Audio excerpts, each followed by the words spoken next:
Professor Suad Belhama. Professor Suad Belhama holds a doctorate in English language and literature from HSS, and is currently an associate professor at the Polydisciplinary Faculty of Rashidiyya Mohamed Ismail University. She is the author of the Participation of Women in Labor Force and has research interests in gender, labor, and development studies. She has also earned various national and international certifications in women's rights, human rights, and gender-based issues. Her presentation will be about educators as agents of change, promotion of inclusive learning environments in higher education. Professor Belhama, the stage is all yours.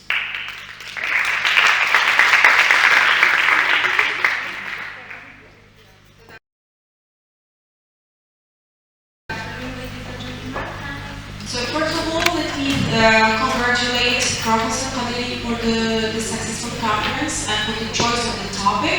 And also, I would like to thank the audience for staying with us for this second or third panel. As you can see from the title, I'm going to concentrate on the role of educators as agents of change, especially in promoting inclusive learning environments in higher education. And this presentation will follow this outline. Of course, after an introduction, the literature review, the research methodology, the results and the discussion, and I will finish with the conclusion and the recommendations. As practitioners, I guess, or I believe that you have noticed that higher education institutions or your classrooms have witnessed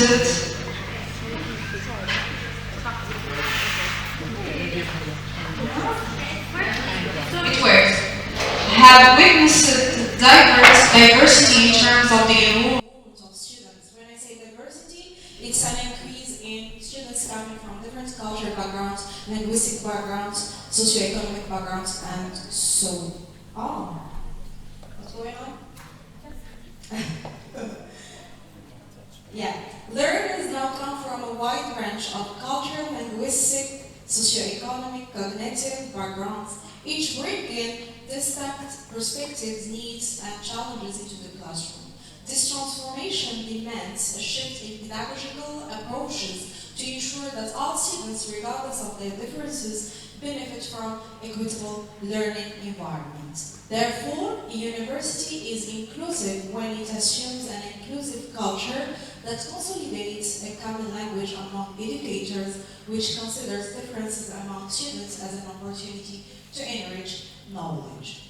However, while inclusive education is widely advocated in policy and theory, its practical implementation within university classrooms often remains inconsistent and underexplored. Therefore, the study critically assesses the inclusive teaching practices and pedagogical approaches used by instructors of higher education to identify strengths and challenges and provide recommendations on the areas that require improvement. I'm not going to go through the definitions and so on because of the time constraint, but I will go directly to talk about the objectives or the aims behind this study. The study responds to the need for a deeper understanding of how university educators apply inclusive practices in diverse classrooms. It investigates the strategies instructors use to accommodate varying student needs and how these practices influence students' academic and social environments. Furthermore, it explores the collaborative frameworks among teachers, professors that aim to dismantle barriers to learning and foster a more inclusive academic culture. The research questions that I have raised or guiding the study are as follows. What inclusive teaching strategies are employed by educators in diverse university classrooms? How effective are the pedagogical approaches used at universities in addressing diverse students' needs? And what collaborative frameworks support the implementation of inclusive teaching approaches? So the study adopts a quantitative research design that I have used questionnaires with 100 university professors, which was, the questionnaires were administered online using Google Form. And to gather this data, I have opted, as I mentioned, for Google Form, and the analysis was statistical analysis. So before going any further, it is paramount to understand the concept of inclusive education in higher education. So Gottlieb 2014 defined it as, or recognized it as a vital component of contemporary higher education systems, creating an inclusive learning environment which ensures that all students, regardless of their sociocultural backgrounds, disabilities, or economic status, have equal opportunities to succeed academically and potentially. So this is to say that it refers to the intentional design and implementation of teaching strategies, policies, and environments that ensure all students, regardless of their backgrounds, abilities, or needs, have equitable access to learning. In the context of university classrooms, inclusivity extends far beyond ensuring physical access or meeting enrollment quotas. It encompasses cultural responsiveness, linguistic accessibility, and of course, cognitive support. In higher education institutions today, we can notice that they are experiencing a significant shift in students' demographics, with classrooms becoming increasingly diverse, while such diversity has the potential to enrich academic dialogue and broaden perspectives. It also introduces multifaceted challenges for educators. They include language barriers, which can hinder participation and comprehension for non-native speakers, while cultural misunderstandings may affect classroom dynamics and student-teacher interactions. Furthermore, differences in prior educational experiences and learning styles can make it difficult for instructors to meet the needs of all students using a one-size-fits-all approach. Effective inclusive education is rarely achieved through isolated individual efforts. Rather, it brings in environments where collaboration and institutional support are embedded with the educational culture. These collaborative practices, among educators, they include peer mentoring, interdisciplinary co-teaching, and the reflective learning communities. So, despite the growing interest in inclusive education at the university level, much of the existing research focuses on policy or theoretical frameworks or theoretical perspectives. There remains a lack of empirical studies exploring the actual classroom strategies used by educators and how students perceive their effectiveness. This is why I have opted for this study to address this gap by providing insights drawn from quantitative research. 2 minutes? You are very generous, Professor. If it is 2 minutes, I will go directly to the results. If we talk about the results of the fieldwork, I would say that educators reported implementing a variety of inclusive teaching strategies tailored to address the diverse needs of their student population. One of the key approaches was the adoption of flexible assessment methods, and one of the speakers was talking this morning about the assessment methods, and they say that they have opted for other ways of assessing the students, among which are the presentations, the portfolios, written exams, in addition to oral exams and other methods, to counter the different learning preferences. The second strategy is the culturally responsive materials, ensuring that course content is relevant and relatable to students from different backgrounds. And also the third one, scaffolded instruction and the use of multimodal teaching tools like videos, visual discussions, and others to support learners with varied cognitive styles and language proficiencies. Results also concerning how this inclusive education empowers students reported, teachers or professors reported that they have positive and tangible impacts on students' academic performance, confidence, and overall sense of belonging with the university environment. This underscores the broader significance of inclusive education. Excuse me, can I have your attention, please?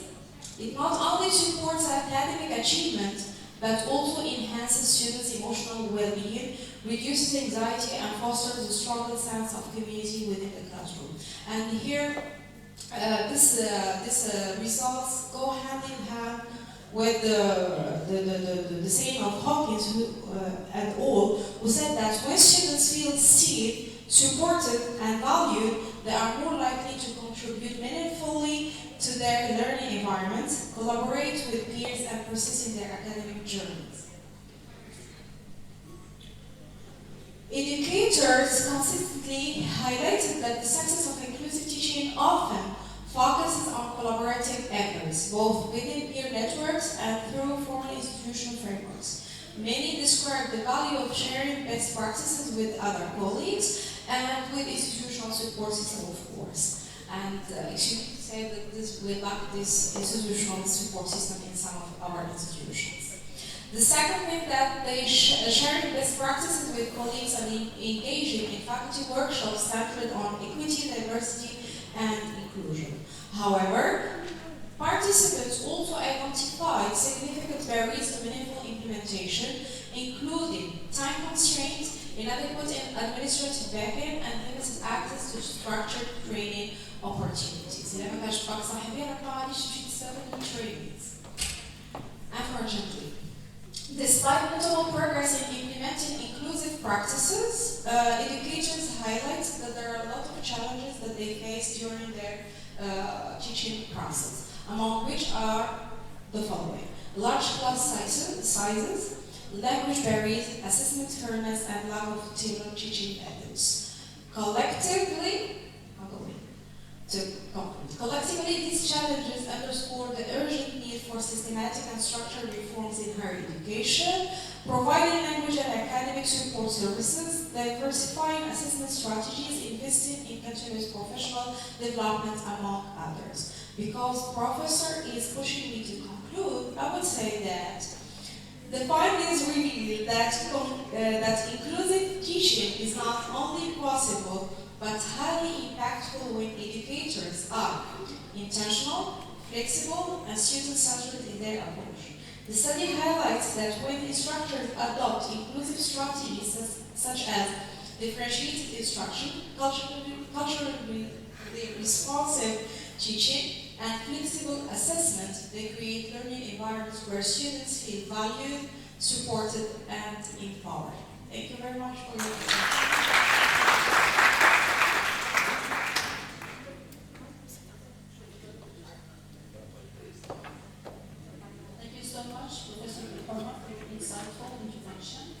Indeed, in today's diversified classrooms, the challenge is to ensure equitable learning opportunities as a key to fostering students' inclusion and empowerment.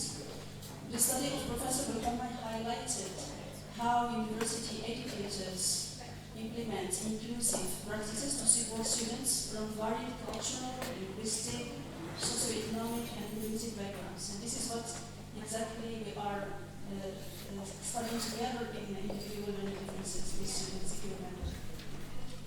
Once more, thank you so much, Professor Beltrame, for your intervention. Please join me in welcoming my dear colleague, Professor Badr, our second twinkling panelist.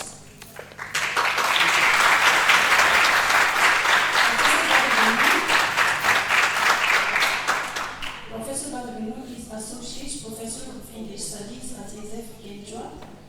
He holds a PhD in Gender Studies and completed postdoctoral research at the University of California, Los Angeles, UCLA. The focus of his research is placed on religion, culture, identity, and decolonial thought. He is the coordinator of 2 international projects. Worth mentioning is that Professor Newman is a recipient of the American Academy of Religion Prize. His talk is entitled From Knowledge to Wisdom, Transformative Teaching Models in Higher Education. Professor Newman, the word is yours. Thank you, dear colleagues. Thank you.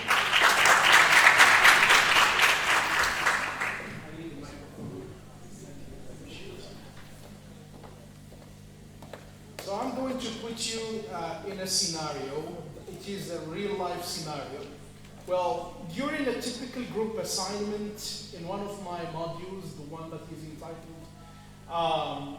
Public Speaking and Debate, a familiar pattern unfolds. A brilliant student in theory, flawless in exams, falters when asked to debate. Faced with disagreements, he cannot listen, adapt, or compromise. Knowledge, he has got plenty of knowledge. But empathy, judgment, perspective, not that quite. It's a moment many educators recognize, and I think you are put in my shoes now. We teach concepts, yes. We assess retention, but too often we overlook the deeper capacities students truly need. The result is clear: high performers in content, but underprepared for complexity. And these moments raise an urgent question: are we teaching for knowledge or for wisdom? Well, in my paper that is entitled From Knowledge to Wisdom, Transformative Teaching Models in Higher Education, I'm going to highlight the need for a change in the way we encapsulate our students from being notes or marks oriented toward competency oriented. Well, of course, this change is accentuated with the overall or the general context where we operate. Higher education has long been devoted to transmitting knowledge. Curricula are dense, content heavy, and assessment driven. But as societies grow more complex and our global challenges more interwoven, knowledge alone is no longer enough. We need graduates who can exercise sound judgment, navigate uncertainty, and act with integrity. In other words, we need wisdom.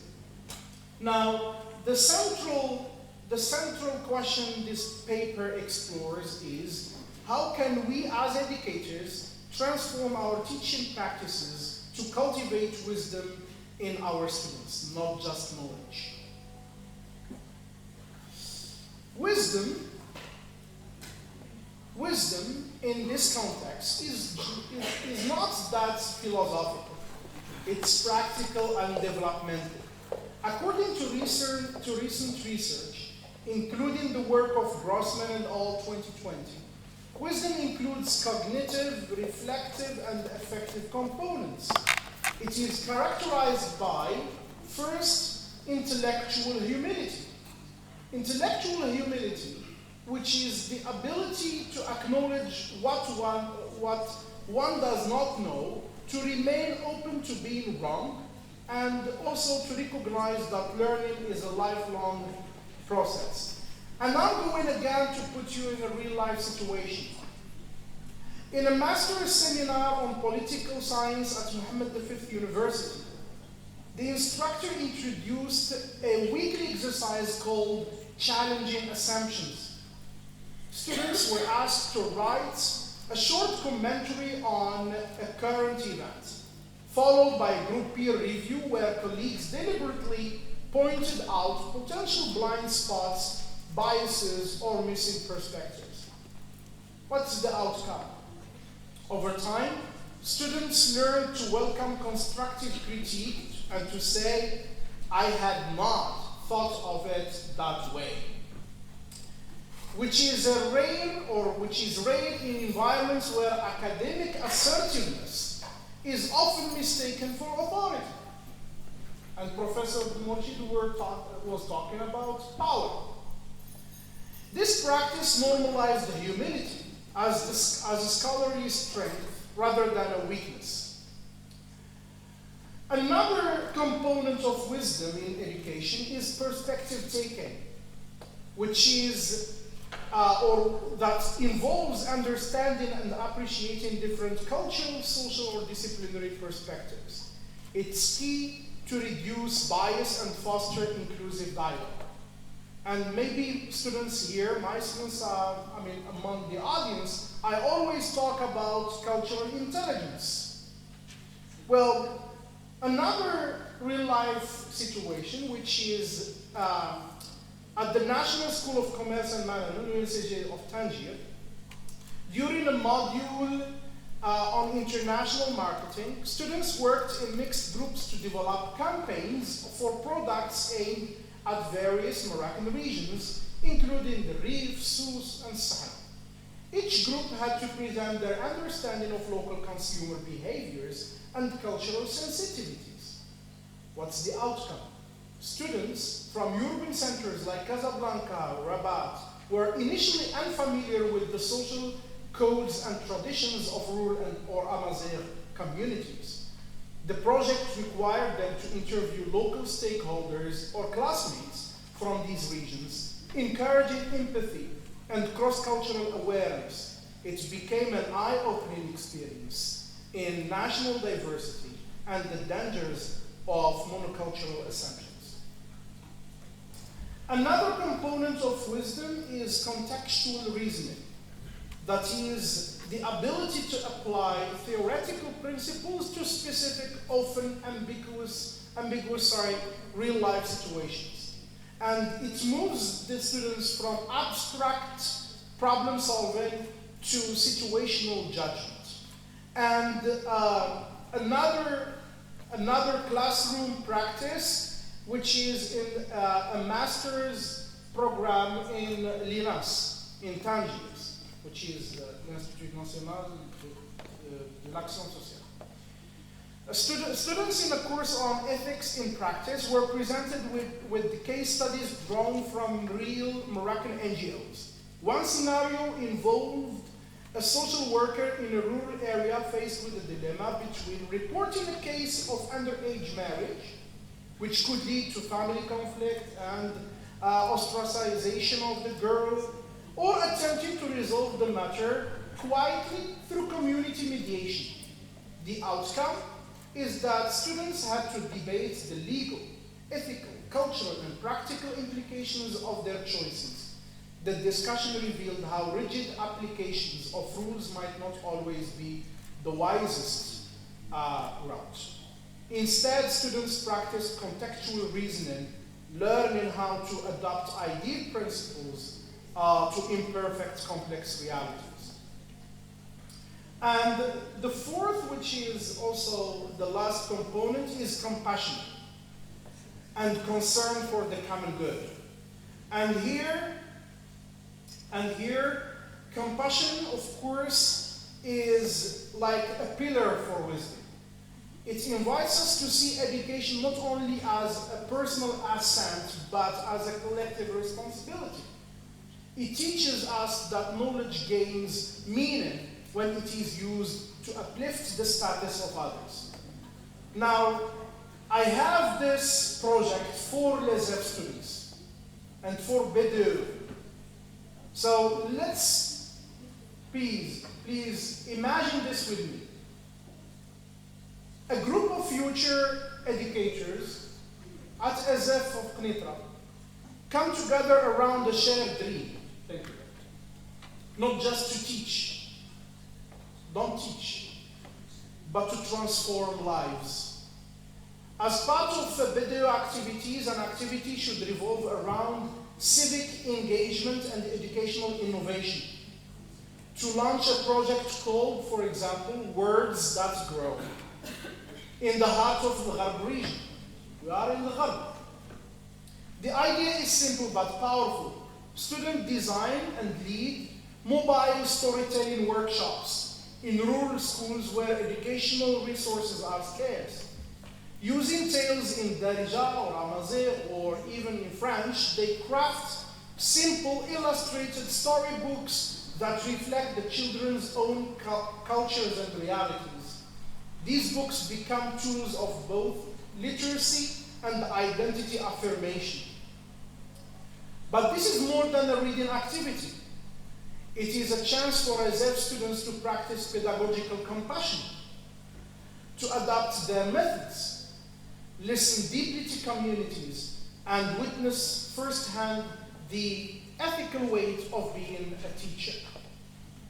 So why it matters? In doing so, of course, these students would not only bring joy and learning to underserved children, they would begin to understand what it means to teach with wisdom.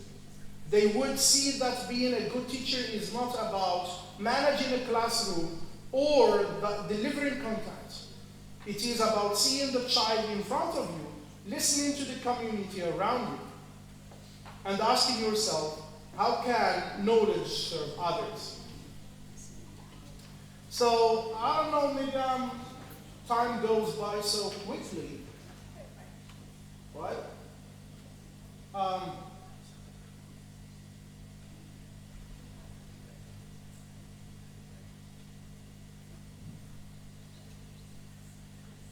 Yeah. So I'm going directly to the conclusion, if I may.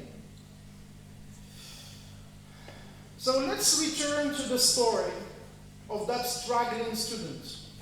He had knowledge, but lacked wisdom. Our role as educators is not just to fill minds, but to shape them, to guide students towards a deeper engagement with themselves, others, and the world. Transformative teaching is not about replacing knowledge, but elevating it, connecting it to purpose and compassion and context. In doing so, we don't just prepare students for jobs, but we prepare them for life. In this uncertain century, wisdom is not a luxury, but it is an educational imperative, and thank you so much. Thank you.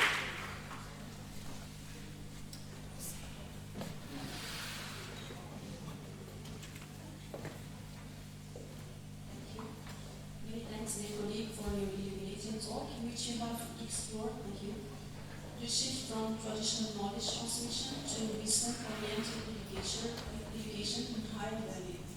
It is interesting as it examines transformative teaching models that foster critical thinking, ethical reasoning, and lifelong learning that aim to develop well-rounded, socially responsible graduates. Once more, thank you very much, Professor Bruno.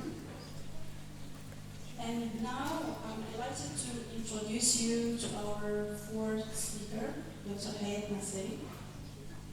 Dr. Hayat Nasseri is Associate Professor at the Higher School of Technology, Khalifa, Sultan Moulay Slimane University, Bilal, Morocco. She holds a doctorate in gender studies and linguistics.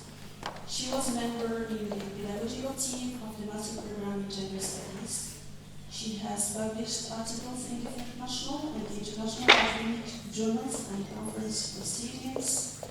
Her fields of interest are gender studies, applied linguistics, language teaching, and soft skills. She was the local coordinator of GEST project funded by Erasmus. Professor Nasseri will introduce you to Generation Z Needs in a talk entitled Understanding Generation Z Students' Needs, a data-driven approach to enhancing learning and engagement. Dr. Hayat, the podium is yours. You're welcome.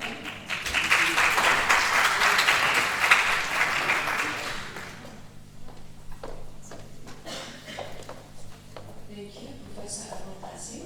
Thank you, audience. In my turn, I would like to thank the organizing committee, namely Professor Adili, for the enormous effort to make this conference successful. Thank you. Okay, so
Okay,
sorry for this technical issue. Okay, so I will give in my paper, I will give insight into, and I would like to get feedback from students, especially students, because I'm going to talk about you and your needs and aspirations. And I would like you either to confirm or refute the findings of my study, or maybe if you have more additions, you can share them with us. So I will present insights into the needs and expectations of Generation Z students, focusing on their perception of technology in education. So this presentation is based on survey findings and research on students' engagement and learning preferences. So this study provides a comprehensive review of Generation Z's characteristics, including their values, aspirations, and educational preferences. And it looks at how they differ from previous generations in terms of technology use, especially technology use, learning preferences, and career ambition. Okay, so the first question that might come to our mind is why Generation Z? Simply, born between the mid-1990s and the early 2010s, this generation has grown in a digital world. So that's why they are called digital natives. So unlike previous generations, they are accustomed to learning through online resources, interactive platforms, and personalized content. So to engage them effectively, and hopefully students would agree with me, educators must adapt teaching strategies to align these preferences and needs. Okay, so the goal of this study was to gather data on how Generation Z students interact with technology in academic settings, their satisfaction with the teaching methods provided, and what improvements they expect in education. So to ensure a comprehensive understanding, 200 undergraduate students from the Higher School of Technology in Iraq, Sultan Muliziman University in Lebanon, were surveyed. So these students belong to,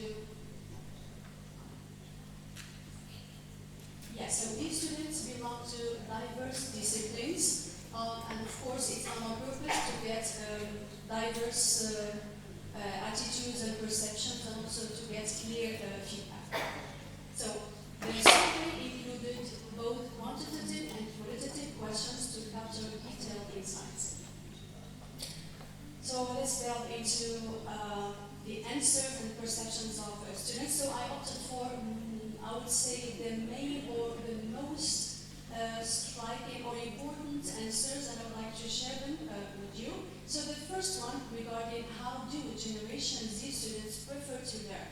So as you can see, the data indicates that traditional lecture-based methods are less effective for this generation, and I would like to get your confirmation, please. So these students show, or this shows a clear preference for active learning strategies, or such as we can see, collaborative learning, project-based tasks, and the use of digital resources, interactive activities, etc. So something that is interactive more than traditional and conventional methods of teaching. As for how do Generation Z students, or another question that related to whether self-learning or professor-led instruction, as we can see, a big portion of students claim that they try to create a balance between self-learning and professor-led instruction, and this indicates that students today prefer or favor a blended model. Why? These students value the freedom of or to explore content independently at their own pace. They still look to their professors for mentoring or mentorship, structure, and expert insights.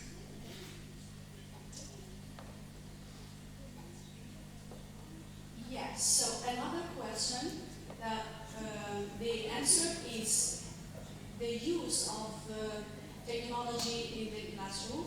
So the numbers show that most of the students welcome the use of technology in the classroom, with a strong preference for digital engagement tools, recorded lectures, interactive assessment, and hybrid learning models are particularly valued.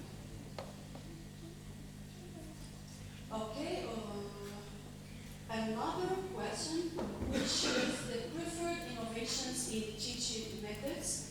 Based on the students' feedback, as you can see, the top teaching method students want is, and I was a little bit, as a teacher, as a professor, I was a little bit surprised, because at the top of those methods, students ask for clarity in explanation, followed by real-life examples and case studies, then followed by engaging and interactive methods. So which means that students still suffer from clarity or lack of clarity in the explanation of courses and lectures or content in general. So this shows that students want clear, practical, and interactive teaching that connects directly to real-world experiences. Okay, so I'm trying to respect, I'm doing my best. Okay, so as for the emotional and psychological support, when asked how professors can better support students in managing academic stress, respondents emphasized the need for more emotional and motivational support. And the most frequently selected forms of support, as we can see, are including encouragement and motivation during class, greater understanding of personal challenges that may affect academic performance. And I will stop here and I'd say that when I was reading the comments of students, I realized that they are asking or begging students, their professors, to understand their challenges, including living away from their parents, financial issues with transportation, assignments. They are bombarded with, according to them, they say that they are bombarded with a lot of assignments, etc. Yeah, so these findings highlight the importance of a more empathetic and student-centered approach to teaching. So if it is the case, which it means that professors or teachers in general need to reconsider relationships with their students and their teaching methods to include more understanding and more empathy. Okay, so of course here, when asked about the role of technology in education, Generation Z students indicated that it's crucial for them and they use it. I think I'm respecting time. Yeah, they use it. It's a crucial. Now it becomes crucial in their education and in their learning, and we can see that it is used for a lot of tasks in their education, including assignments, writing, paraphrasing, understanding, etc. So they place a high value on AI tools that assist with academic many things, tasks, as I mentioned earlier. So this trend underscores a clear demand for greater efficiency and clarity within the learning process. So they consider, Generation Z students consider technology or the use of technology as a crucial part in their learning process because it's so helpful and it helps them in the learning process in different ways.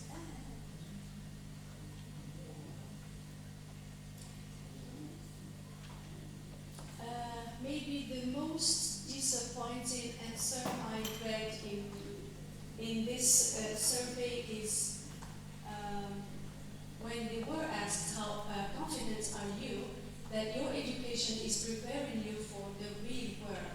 So as you can see, most of the students are neutral, which is disappointing, which means that they are not sure whether what they are studying or what they are learning is preparing them for the real world. So, and the combined of not very confident and not confident at all is concerning. Yeah, as it suggests, a significant number of students do not feel adequately prepared for the real world challenges. Again, I would like students here to confirm or to refute this, please. Because of time constraints, I will not share the video. It's one of the students, Generation Z students from the Higher School of Technology in Nefra, sharing his insights and his needs. And he's confirming what I've already stated. Okay, so here are some testimonials from the classroom shared to professors. I will read them. I'm not inside your intelligence, but I'd like to share them with you. Yes, so more interactive activities would help me stay engaged. I learn best when professors explain how concepts apply in real life. Some professors are teaching outdated and irrelevant content. Professors assign unrealistic workload that leads to students' burnout. And I will conclude by saying that, yes, so now that we are aware, or maybe more aware as professors, we are more aware of the Generation Z students' needs, aspirations, expectations from professors and their methods of teaching and how they are using technology and how it is part and parcel of their learning and their learning process. So I think some of us, including myself, those who are not or who are not using or who are not believing that technology now is a fact. So we just need to know how to use it and adopt it in our classrooms, and that it's part of students, of our students' lives. So we need to adopt a content that aligns with the students' needs and aspirations. But however, I would like to say something because I was talking about students and students' perceptions. I would like to say, as we say in Arabic, as a generation, as not Generation Z students, as a generation who grew up in non-technology world, so professors who enormous efforts to keep up with the quick changes due to technology, etc. So we are doing our best. So I hope that we, professors and teachers, can collaborate and cooperate to get a successful learning and teaching process. And thank you so much.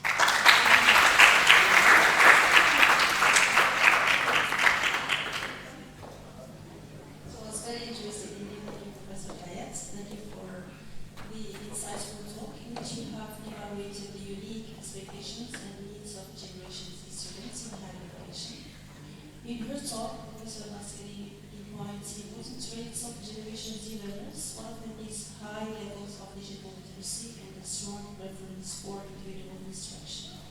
The study also looks at how teachers can improve their pedagogical approaches using data analytics and student feedback in order to meet these changing needs. Once more, thank you so much, Professor Nasseri.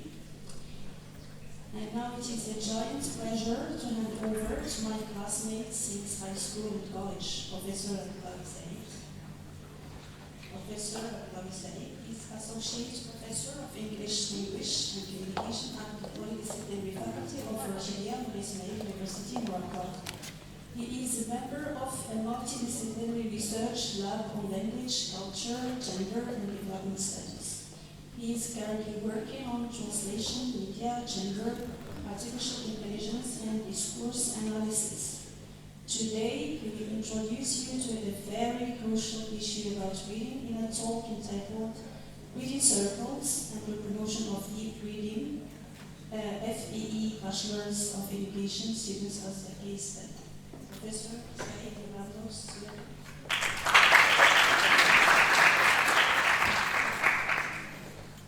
Assalamu alaikum. Thank you very much, Professor Amina, my old classmate in the first baccalaureate and second baccalaureate. And during the 4 years of university, it's always great to see you. I would like to thank Professor Ahmed Qadiri for this great conference and for reuniting us with our old friends and classmates. I cannot really find words to express how happy I am. It was like yesterday. Today I'm going to talk about one of the problematic issues that we suffer from, students and professors on equal footing. It is reading. And I would like to thank Professor Hayat for paving the way, to talk about Gen Z, so there's no need, to talk about them and how they no longer engage in deep reading. I'm giving this presentation in my capacity as a guided reading and an extensive reading instructor for the past 7 years, in which I have often noticed how the skill of deep reading is declining to become mere assignments that do not have any obvious impact on the progress of our students. The outline of my presentation is an introduction I have already introduced, so to be very brief. The status of reading at tertiary levels, a decline in deep reading, superficial versus deep reading, defining reading circles, objectives of the study, research questions, a longitudinal study over 2 years, thematic analysis of focus group discussions, students' reports, and written reflections. Whenever I start a session, I always ask my students, have you read the text? Have you read the short story? Have you read? Usually I hear just very, very few yeses, and there is no. The rest, a complete silence, no. This neither yes, no. This negligence or lack of motivation or I don't know what to call it, is ascribed to a number of reasons. I'm not going to dwell on all of them, but there is only one reason, which is the fact that our students are Gen Zs. They live in a digital world where the average person checks his smartphone, according to some statistics, 144 times a day. So immersing oneself in deep reading a complex piece of literature has become a rarity. To show you more negativity, I will share with you some alarming statistics. Morocco ranks 145th out of 150 countries in book consumption per capita. In Morocco, just 23% of the population reads books occasionally, while 56% never read a book in their life. Only 6% of Arabs read books regularly, and the average Arab reads less than 4 pages per day. A year. I'm sorry. 75% of young Arabs prefer watching short videos, TikTok, short reels, etc., over reading books. Arabs spend an average of more than 6 hours a day, daily on more than 6 hours daily on social media, but only 5 to 10 minutes reading books. The last statistic is 80% of Arab university students admit to skip reading academic text. Maybe I'm not talking about you, I'm talking about, you Arab, the Arab world, not in Morocco. So why superficial and not deep reading?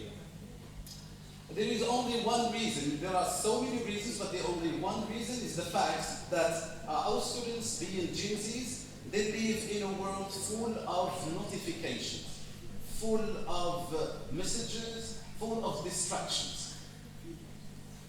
As you can see here, we are surrounded by hypertext, hyperlinks, task switching, multitasking, feeds, reels, shorts, etc. So I don't think that they have this ability to concentrate on deep reading.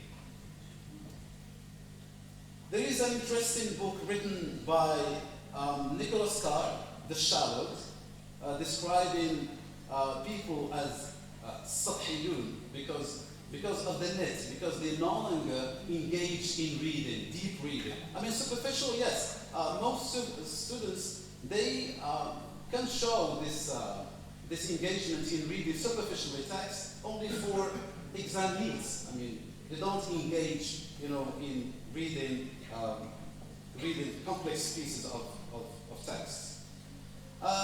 In neurology, there is an explanation, which is that our brains have this capacity to rewire themselves to fit within the environment where we live. So I think that our students' brains and our brains have been already rewired, to fit in a world full of distractions, full of speed, full of brevity. This is what is called neuroplasticity in neurology, which it refers to the brain's malleability or ability to change and recognize its structure, functions, or connections. So that's why to address this issue of quasi-absence of deep reading among university students, first we have to understand what is deep reading. It is more than just processing words on a page. It is an immersive experience that involves critical thinking, empathy, and intellectual exploration. This form of reading allows individuals to engage with complex ideas, appreciate nuanced arguments, and connect emotionally with narratives. To address this issue, it was in the year 2002-2003, in which I proposed to my students the reading circles. What is a reading circle? And I'm sharing this experience. For me, it was a successful experience. Practically speaking, this is a practical intervention in order to solve a knotty problem, which is the disengagement of students in deep reading. A reading circle is a small group of students reading the same text, discussing it, and then coming to class to report on the whole activity. It is an instructional approach for helping English language learners improve reading comprehension and overall language proficiency. And I believe that it cannot be implemented in an English classroom. It can be implemented in philosophy, in Arabic, in French, in any module or any discipline. The expected goals of implementing this pedagogical intervention to promote team building and collaborative learning, to increase student participation in a low-stress environment, to engage students in critical thinking and reflection, to keep the classroom student-centered. We always speak about a student-centered approach, but it is never practically implemented. We always lecture, and students, they are there, the passive recipients of our lectures, to provide real opportunities for students to use their target language. The group formation, these are practical ways in order, if you want to make use of reading circles in your classes. The group size between 4 and 6, assigning roles of a reporter and a discussion leader. Diversity, the group should be diversified. This is a timeline, 2-week timeline in order to make the reading circle doable. Introducing the reading activity, form group, assign roles and provide the reading material, and second week groups present their reports in class, provide feedback and reflect on experience, challenges and improvements. So this is a more practical approach to reading in order to maintain the culture of deep reading in class. So the objective of the study to examine the impact of reading circles. I mean, I have to go through this on changing FPE students' reading habits and attitudes, assess the roles of reading circles in promoting critical thinking, empathy, collaboration, and academic performance. So I have to skip. The study, it is a longitudinal study over 2 academic years. The participants comprise of 52 participants divided into 10 reading circles. The formation, we have already talked about this. Data collection from focus group discussions, groups reports, and participants' written reflections using a thematic analysis. The study targeted students' general experience, progress and learning, challenges and obstacles, group dynamics, and suggestions for improvement. There were certain, the study revealed an augmented an engagement of students and a renewed interest in deep learning despite some surmountable problems such as scheduling conflicts, group harmony, and even participation and maintaining long-term engagement. Some of the students' impressions about reading circles, they are eye-opening, very useful, thrilling, a safe and supportive environment to grow as readers and individuals, a break from passive learning. It helped to think rationally and critically. As you can see, this activity has helped students to grow, to develop certain skills like empathy, like critical thinking, and academic performance. So the students, okay, if it is not interesting, we'll skip it. Okay, to conclude, in a digitally saturated world, reading circles are low-cost, high-impact pedagogical tool, and I conclude with this this picture of a book trying to save, I don't know, a girl or boy drawn in the world of social media. I don't know if the book is going to be successful in saving us or no. This is open to question, and thank you very much.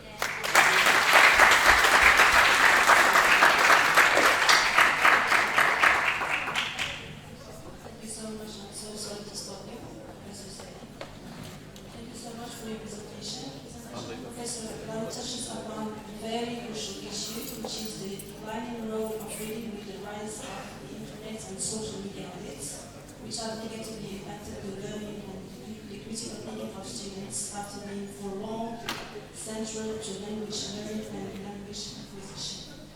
Thank you so much, Professor Mawi Said. And now bringing our session to a strong close, I'm delighted to call Professor Baseras to join the podium. Dr. Qasim Qasiras is a professor of applied linguistics at SF Rashid Hassan the First University of Sbat.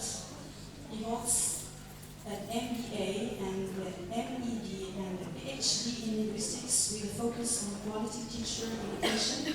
He is the founder of the American TESOL Academy in Morocco, co-founder of the Global Bus Foundation, and chair of the Rabat International ELT Conference. Professor Qasiras, our most welcome.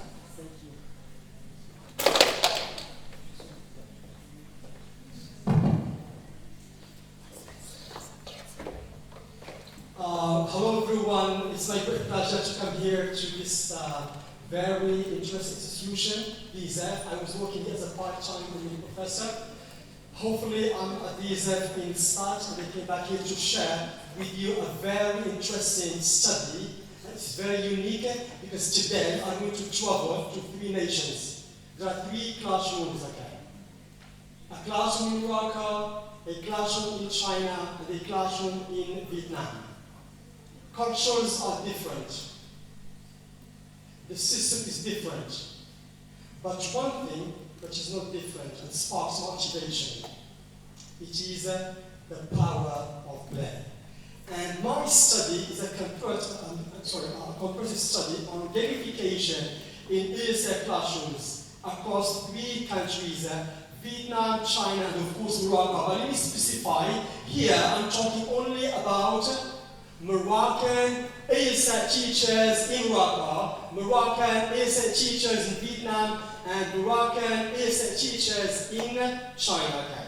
So, I'm going to cover this one quickly, the introduction of gamification, the 21st century skills, the research questions, the methodology, the findings, discussion, recommendation, and at the end, we are going to end up with a conclusion. Okay. Number 1, what do we mean by gamification? Because there's a difference between a game, gamification, and game-based learning. Gamification is the integration of game-like elements such as rewards, competitions, interactive activities, and rewards, and points, sorry. Now the question here, we as teachers or professors, why do we need to play games in our AC classrooms? But the question here, there must be learning. We don't play for fun, but fun is number 2. Number 1, we need to play for learning. Number 1, it enhances motivation. When we play, we feel excited. And that's why in every single session, before we start a lesson, there's a technique. We need to start with building interest, what they are interested in. And here we can start with an icebreaker, a fun activity, etc. So motivation. Number 2, promotes engagement and participation. When there is a friendly learning environment, learners, their self-esteem is very high, so they would like to participate. And the third one, which is the most important, develops the 21st century skills, such as the 4 C's, collaboration, communication, critical thinking, and of course, creativity. Now, the objectives. Number 1, here we compare how ESL teachers in Morocco, Vietnam, and China, number 1, define. Number 2, implement gamification. And the third one, identify the challenges and solutions. Okay. Now, these are the 3 questions I worked on. Number 1, how do the ESL teachers in Morocco, China, Vietnam define gamification? 3 nations, 3 cultures, 3 systems. So, there's a difference. We as Moroccans, how do we see a gaming class is totally different from another context in China and Vietnam? Number 2, what are the most common gamified activities used in ESL classrooms? We all like playing games with our learners, but in China they use special games. In Morocco it's a different story, and in Vietnam other special games. But the most important here, don't be very passionate about playing games. It's like business, by the way. In business, we should not be passionate. We should be realistic. So when you play games, there is another side of the picture. The drawbacks, the challenges, the problems you are going to face. So what challenges the teachers face while implementing gamification. Okay. Now, the research methodology, which is exploratory in nature, and the approach, qualitative research, the data collection, semi-structured interviews and surveys, I address 45 participants, Moroccan ASA teachers working in Morocco, China, and Vietnam. Primary and middle school level. And I addressed it to the public and the private. By the way, in Vietnam and China, there is no difference between the public and the private. No difference. In Morocco, if you would like to become a public school teacher, you should go through the CRMF. In China, you can become a professor at the university with the BA. Remember, you can become a professor at the university with your BA. They only look for your major, your studies, your training like that. It's the same for Vietnam. So the Moroccan system is totally different from the Vietnamese and the Chinese one like that. Now, the analysis, of course, the thematic analysis or qualitative responses, okay. Now, the first question, how do teachers, and here highlighted only Moroccan teachers in the 3 countries, define gamification? So look here, it's very interesting, and I'm going to shed light on one of the most interesting findings here. Number 1, in Morocco, the majority said or stated gamification is based on competition-driven approach. So when we play games, it is competition. Group A, Group B, Group 1, Group 2, the majority. And then we give them rewards, +1, +2, chocolates, candy, etc. And there is motivation at the end. Now, the second nation, the majority went for technology. When we play games, we use Kahoot. When we play games, we use Bamboozle. When we play games, we use Cluj. So all the time, here the system in Vietnam, they encourage the technology, the ICT, when they play games. Now, that's the most crucial thing about the finding, is China. And before I'm going to talk about this finding, my question, which country is more technologically developed? Is it Morocco, Vietnam, or China? China. But look here, something very interesting. In the primary and middle school level, the teachers are encouraged not to use technology. So look here, it's about play-based strategy. It's about movement focus. And I agree to some extent, because children, especially in the primary school level, we don't need to use excessively the technology. It's good to use movement, play-based strategy. Now, if you look at this, those are my trainees.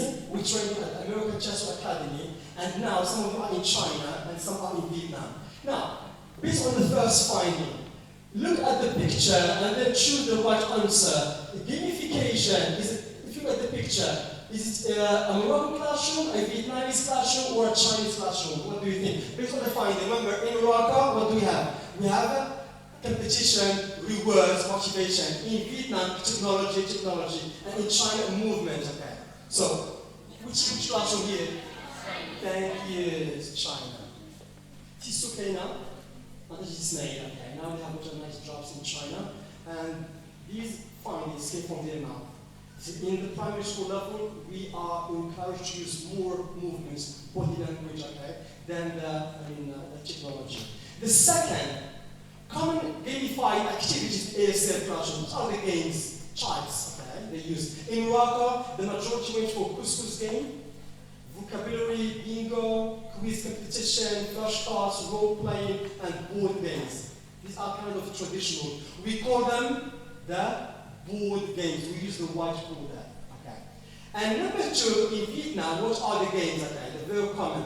Digital learning platforms, Quizlet, Kahoot, escape room challenges, and grammar, etc. All about using the digital tools. Okay. In China, Simon says, touch your head. Simon says, touch your lips. Simon, so movement. Okay. Freeze, dance, color, hand, whisper, game, etc. It's movement-based games. My piece of advice, inshallah, in the future, I'm going to be private public school teachers. If you are teaching children, try a gap between your students and technology. Especially, we should not be slaves to using technology because the age decides what type of methods, approach to use. Number 3, we said don't be passionate but be realistic. Now, when you play games in your classes, Moroccan teachers in Morocco said that there is noise, chaos, disorder, lack of digital resources, and keeping students focused after games. So when we play games with our learners, the problem here is to get them back to the next activity. Now, in Vietnam, there's a problem they face, which is how to strike a balance between competition and time constraints, ensuring inclusivity. We have to include everyone, the shy learner, the average, the high achiever, the slow learner. So there's a problem in Vietnam, how to include all these types of levels. And in China, I'm sorry to say it, in Morocco, we say we have large classes. How many? 40. In China, they have between 50 to 60 students.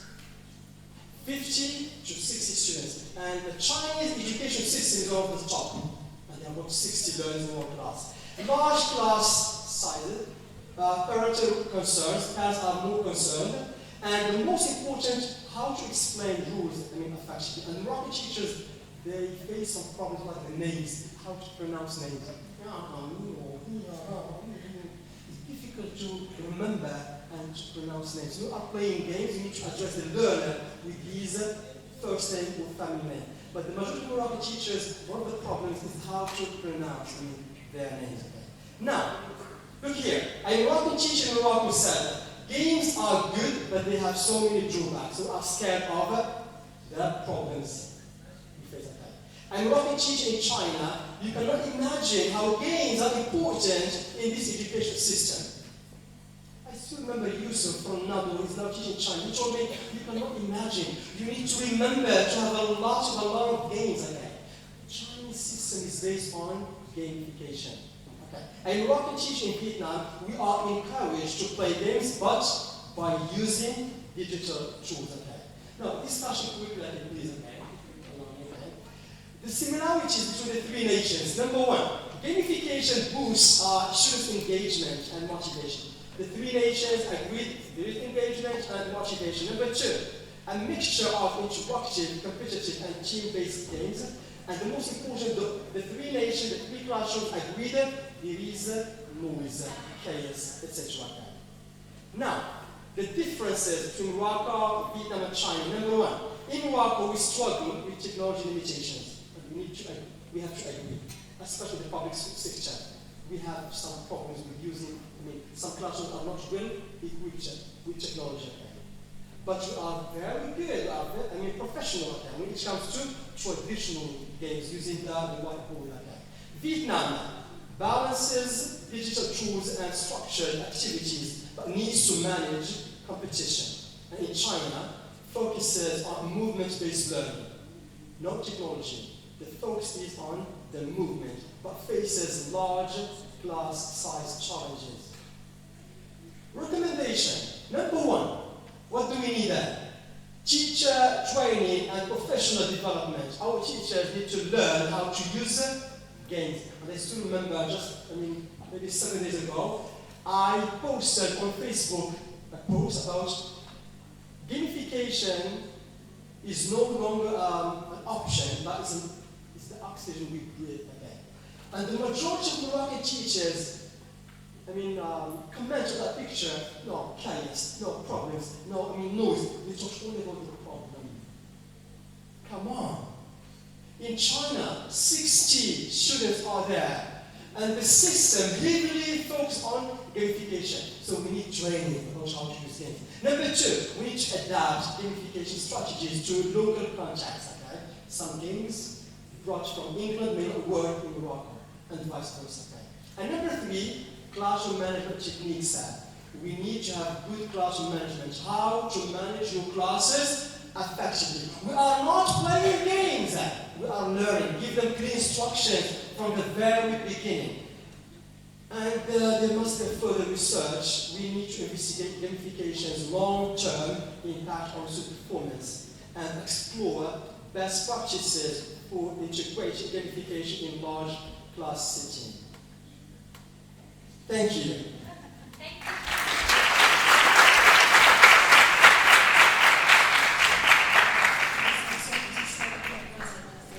you so much for the insights of the comparative study on the implementation of commonly used AI-driven tools and gamified activities that enhance students' engagement, motivation, and language acquisition.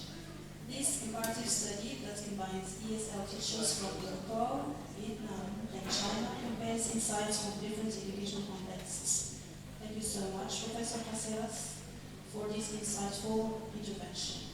And now, before wrapping up this first afternoon panel, I'm really honored to have such distinguished panelists and researchers. Thank you, dear esteemed speakers, for the giant knowledge you have shared with us today. And now it is time for discussion, and because of time constraints, I'm sorry to receive only 5 questions. The audience, you are welcome to ask questions.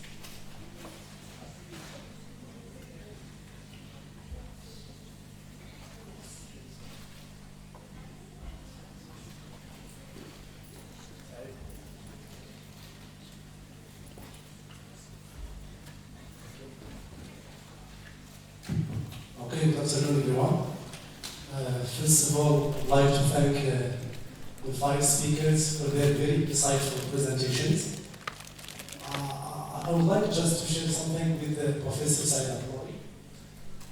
He has talked about reading circles. This experience he had with students on the FE or the FEP or Rashidiyah. There is a new concept today, which is called extensive reading. And of course, Professor Said taught this module for our students in Rashidiyah. And of course, talking about English language teaching, especially in middle schools, there is a new curriculum. And of course, the textbook they are using these days is called Spotlight. So we have Spotlight number 1 and Spotlight number 2. I had the chance to train middle school teachers in the region of Tafilat, and of course, one of the modules students will train on is that of extensive reading. So I guess one way to encourage English, I'm talking about English language learners, is to make them love reading, to make reading a habit, because this is the only way where they can develop a number of skills, talking about 21st century skills or soft skills such as critical thinking, leadership, creativity, etc. And thank you very much.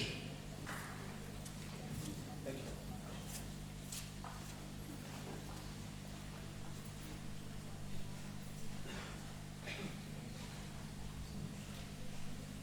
My question is for Professor Caceres. Well, thank you so much for this insightful presentation.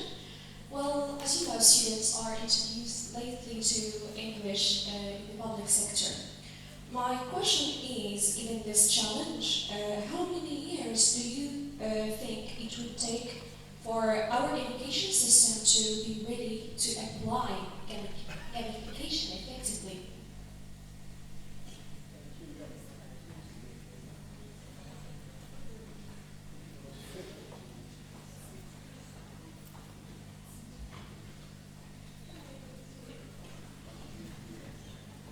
First of all, I'd like to thank all the speakers for their insightful presentations. I have 2 questions, one for Professor Sohet, since she talked about inclusive education. In the definition, there was a mention of disabilities. However, I couldn't see, the presentation mentioned that inclusion is manifested in higher education classrooms. However, there wasn't a mention of when it comes to disability. For example, to my knowledge, there is really a lack of training as well as knowledge and awareness about inclusion when it comes to disability, especially in higher education. There are efforts when it comes to teaching in primary, middle school, or even high schools, but when it comes to higher education, there's a huge lack in this area. And another question for Professor Caceres, it's also related since you talked about gamification, I believe it's already challenging for us to apply it in our classrooms. When we talk about disability, how do you see that we can cater to those students' needs as well when it comes to gamification? For example, as a primary student, teacher, for example, if I want to use games, how can I use them while taking into consideration those disabled students? And when I'm talking about disability, it's not only physical disability, but all kind of disabilities. Thank you.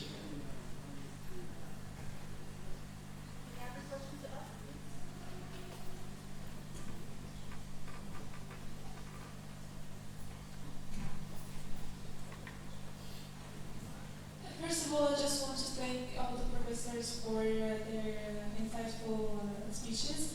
And I just want to ask about, since many public schools lack resources, and how can we realistically prepare teachers to use gamification in their classrooms?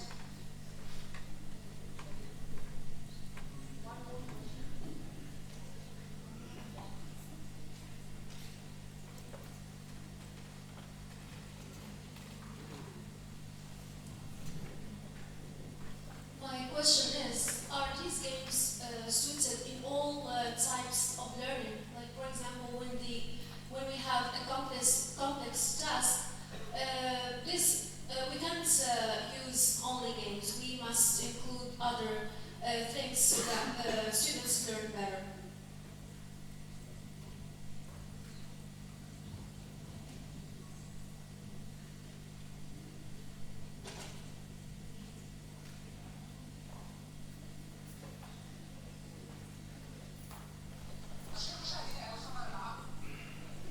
Thank you so much for that. And now the floor is yours, dear professors, to answer the questions. Professor.